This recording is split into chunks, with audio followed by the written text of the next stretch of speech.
नमस्कार। आज हम बात करने वाले हैं पोस्ट कोविड थकान की। ये एक ऐसी चीज है जिससे बहुत से लोग जूझते हैं। तो चलिए एनएचएस और डब्ल्यूएचओ की गाइडलाइंस के आधार पर समझते हैं कि इस मुश्किल सफर में अपनी रिकवरी को कैसे संभाला जा सकता है और कंट्रोल वापस कैसे पाया जा सकता है।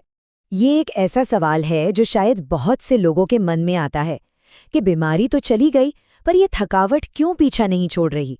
महीनों तक चलने वाली ये थकान वाकई में बहुत परेशान कर सकती है। तो आज हम इसी क्यों को समझने की कोशिश करेंगे।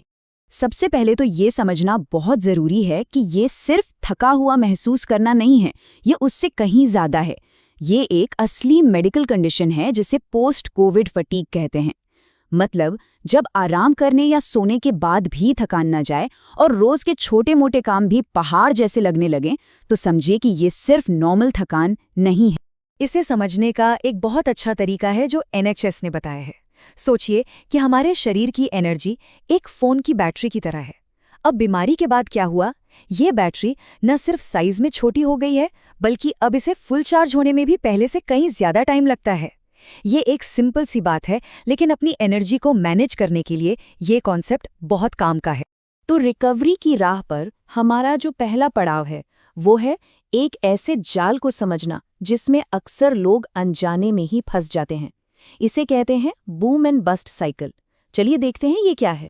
तो ये बूम एंड बस्ट साइकिल आखिर है क्या? देखिए, होता यह है कि जिस दिन थोड़ी सी भी एनर्जी महसूस होती है ना, तो लगता है कि सारे रुके हुए काम आज ही निपटा लें। इसी को कहते हैं बूम। पर इसका नतीजा क्या होता है? अगले कुछ दिन शरीर बिल्कुल साथ नहीं देता और ये हो जाता है बस्ट। ये एक ऐसा जाल है जो स्टेबल रिकवरी के रास्ते में आ जाता है। तो सवाल ये उठता है कि इस साइकिल को तोड़ा कैसे जाए? यहीं से हमारी रिकवरी की यात्रा में एक बहुत ही जरूरी मोड़ आता है। यहाँ हम सिर्फ इंतजार नहीं करते, बल्कि एक्टिव होकर एक स्ट्रैटेजी अपनाते हैं। और इस स्ट्रैटेजी की नींव हैं ये 3 पी: प्लान, प्रायोरिटाइज और पेस। ये हमारी एनर्जी की उस छोटी बैटरी को मैनेज करने और रिकवरी के लिए एक स्टेबल बेसलाइन बनाने के सबसे पावरफुल टूल्स हैं। चलिए एक बहुत ही सिंपल सा उदाहरण देखते हैं। बिस्तर ठीक करने जैसा छोटा सा काम। इसमें भी ये 3P कैसे लागू हो सकते हैं? पहले से प्लान करें कि कम से कम चलना पड़े। फिर प्रायोरिटाइज करें, यानी सोचें कि क्या ये आज ही करना जरूरी है।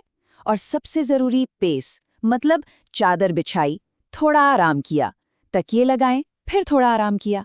ये छोटे छोटे बदलाव ही असल में बड़ा फर्क लाते हैं। तो हमने एनर्जी बचाने की बात तो कर ली, पर अब एक कदम आगे बढ़ते हैं। अब बात करते हैं एनर्जी को एक्टिवली यानी जानबूझकर वापस लाने की। और इसका सबसे अच्छा जरिया है आराम। लेकिन रुकिए, ये वो आराम नहीं है जिसके बारे में हम नॉर्मली सोचते हैं। यहाँ एक बहुत जरूरी फर्क समझना होगा। एक होता है सोफे पर लेटकर टीवी देखना, ये पैसिव रेस्ट है। मतलब शरीर तो आराम कर रहा है, पर दिमाग अभी भी चल रहा है। और दूसरा होता है थेरेप्यूटिक रेस्ट, यानी उपचारात्मक आराम। ये वो आराम है जो बिना किसी डिस्ट्रैक्शन के किया जाता है, ताकि शरीर और दिमाग दोनों को सच में हील होने का मौका मिले। तो इसे अपनी रूटीन में कैसे शामिल करें? एनएचएस की सलाह है कि दिन में 3 से 4 बार बस 20-20 मिनट के लिए ऐसे ब्रेक लिए जाएं। एक शांत कोना ढूंढें, आराम से बैठें या लेट जाएं और बस अपनी सांसों पर ध्यान दें। ये सच में हमारी उस बैटरी को एक्टिवली रिचार्ज करने जैसा है। आराम के साथ साथ एक और बहुत पावरफुल टेक्निक है, वो है सांस पर कंट्रोल। ये ना सिर्फ सांस फूलने में मदद करती है, बल्कि उस बेचैनी और एंग्जाइटी को भी कम करती है जो अक्सर इस थकान के साथ आती है। आइए इस सिंपल सी एक्सरसाइज को साथ में समझते हैं। आराम से बैठ जाइए, एक हाथ सीने पर और दूसरा पेट पर रखिए। अब धीरे धीरे नाक से सांस अंदर लीजिए और महसूस कीजिए कि पेट धीरे धीरे ऊपर उठ रहा है, सीने से ज्यादा। और अब होठों को ढीला छोड़कर मुंह से धीरे धीरे सांस बाहर छोड़िए। बस कुछ देर ऐसा करने से ही नर्वस सिस्टम को शांत होने का सिग्नल मिलने लगता है। अच्छा, तो एनर्जी मैनेजमेंट और आराम की नींव तो हमने रख दी। अब उन दूसरी ज़रूरी चीज़ों पर ध्यान देते हैं जो हमारी रिकवरी के लिए एक मजबूत बुनियाद बनाने का काम करती हैं। और इस बुनियाद का सबसे पहला और सबसे ज़रूरी पत्थर है अच्छी नींद।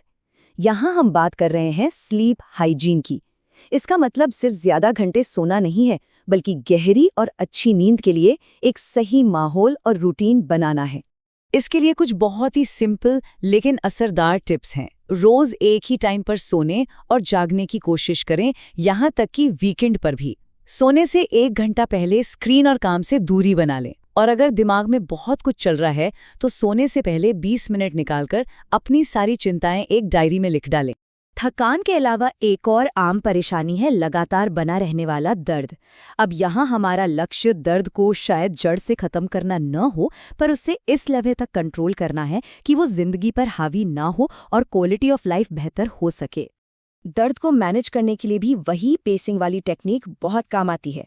इसके अलावा जैसा हमने देखा, अच्छी नींद भी दर्द को कम कर सकती है। संगीत सुनना या ध्यान जैसी चीजें ध्यान को दर्द से हटा सकती हैं। और डॉक्टर की सलाह से किया गया हल्का व्यायाम शरीर के नेचुरल पेन किलर यानी एंडोर्फिन रिलीज करने में मदद करता है। और ये सब हमें एक बहुत ही ज़रूरी बात की तरफ ले जाता है। हमारी शारीरिक रिकवरी और हमारी मानसिक सेहत, ये दोनों एक दूसरे से बहुत गहराई से जुड़ी हुई हैं। एक को ठीक करके दूसरे को नज़रअंदाज नहीं किया जा सकता। ये दोनों साथ साथ चलते हैं। WHO और NHS दोनों ही इन सिंपल स्ट्रैटेजीज की सलाह देते हैं। दोस्तों और परिवार से जुड़े रहना, अपने लिए अपनी पसंद की चीज़ों के लिए समय निकालना, तनाव महसूस होने पर गहरी सांस लेने की टेक्निक का इस्तेमाल करना, और हाँ, ये स्वीकार करना कि सब कुछ हमारे कंट्रोल में नहीं है और ऐसा होना बिल्कुल ठीक है। तो ठीक है, अब जब एक सॉलिड फाउंडेशन बन गया है तो सवाल ये है कि इस स्टेबिलिटी से आगे कैसे बढ़ा जाए, धीरे धीरे और सेफ तरीके से प्रोग्रेस कैसे की जाए। चलिए अब इस सफ़र के आखिरी पड़ाव पर फोकस करते हैं। सबसे ज़रूरी बात है अपनी बेसलाइन ढूंढना। इसका मतलब है वो कौन सा काम या एक्टिविटी है जिसे कोई अपने सबसे खराब दिन में भी बिना ज़्यादा थके आराम से कर सकता है। यही हमारा सेफ स्टार्टिंग पॉइंट है। यहीं से धीरे धीरे आगे बढ़ना शुरू करना है ताकि हम वापस उस बूम एंड बस्ट वाले जाल में ना फंसें। और इस प्रोग्रेस को ट्रैकिंग करने का सबसे अच्छा तरीका है स्मार्ट गोल्स का इस्तेमाल करना। ये एक फ्रेमवर्क है। S यानी स्पेसिफिक, लक्ष्य बिल्कुल साफ होना चाहिए। M यानी मेजरेबल, जिसे नापा जा सके। A यानी अचीवेबल, जो नामुमकिन ना लगे। R यानी रेलेवेंट, जो रिकवरी के लिए मायने रखता हो। और T यानी टाइम बाउंड, जिसके लिए एक समय सीमा तय हो। तो चलिए इस जानकारी के साथ एक सवाल पर सोचते हैं। आज हमने जो कुछ भी सीखा उसके आधार पर इस हफ्ते के लिए वो एक छोटा सा हासिल करने लायक स्मार्ट लक्ष्य क्या हो सकता है। याद रखिए, ये सफ़र बड़े बड़े जंप्स का नहीं बल्कि छोटे छोटे लेकिन लगातार उठाए गए कदमों का है। यही कदम धीरे धीरे कंट्रोल वापस दिलाते हैं और हमें आगे लेकर जाते हैं।